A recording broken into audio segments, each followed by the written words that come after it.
people are hoping, at least the Trump supporters are hoping, that he'll get in again and he will be able to reverse much of this, undo much of this. If he does get in, and you're betting that he won't, that they're going to stop him one way or the other, but if he does get a second term, can he undo what we've been talking about? Or will it be the same kind of resistance that he ran into and the undermining and the backstabbing that he was exposed to in his first term? Yeah, I think the establishment is more powerful, as they have proved so far, than the president. And then you have to ask, who is he going to appoint? Who will take the heat, stand up, and participate in this fight? Where are they? The Republicans are part of the establishment. There's a small handful of fighters, Jim Jordan, or maybe Rand Paul, there's a few of them, Comer. Yeah. But if you take them out of the Congress, you got nothing in Congress to support you. Where is he going to get cabinet ministers, FBI directors, attorney general? Where is he going to get these people? I don't know who they are. And suppose they're there and he found them. How's he going to get them confirmed by the Senate? Yeah. So you see, we've lost so much. How do you recover it through the process through which you lost it? We would have to recover it through the same process that we lost it through. But the establishment now is there. It's still there. It's powerful.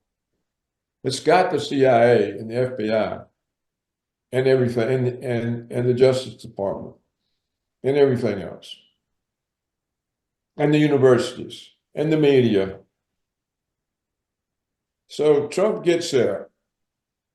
It starts all over, only it doubles up. It's twice as heavy. He'll have every kind of accusation, every kind of lawsuit.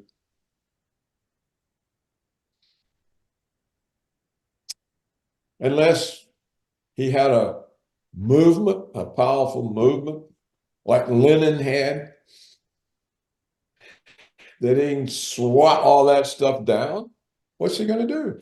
He hasn't got a movement like that. It's not a revolutionary force. So it looks to me like the United States is the frog in the pot of water that slowly boiled to death. That's what it looks like to me. The people didn't catch on in time, or not enough of them did.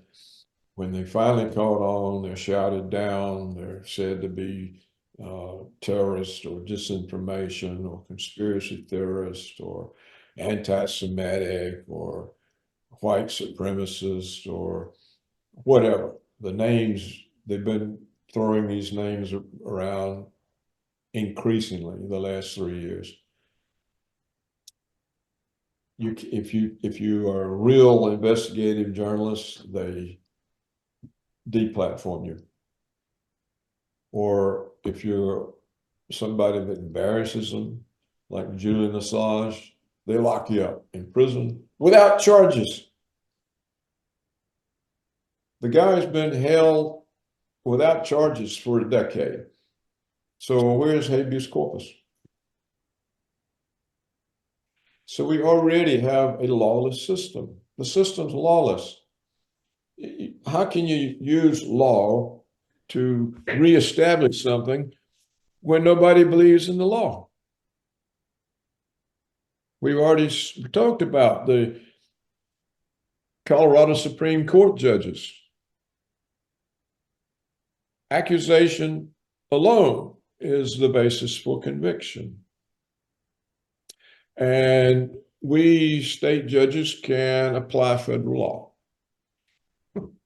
Absurdities. And you would think the whole country would be busting with laughter and these guys would be shamed out of office. I haven't heard one law professor or one law school say, what is going on? Yeah. What is this? We failed. Who educated these judges? Where'd they get a law degree from? Obviously, the school has to be disqualified. We got to take away its accreditation because it can't even teach judges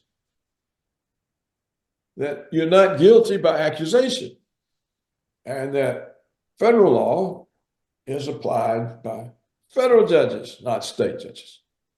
So you look at this, it's a mockery. So how do you fix a mockery?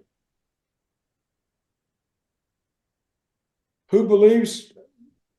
And then, as we already said, Larry, the Washington Post lets a notorious warmonger, Kagan, call for Trump's assassination, which is literally what he did. I mean, he may have been careful how he phrased it, but it's clearly we have to whack him. That's what the words were. So fix it. You got to, everything is broken. What isn't broken?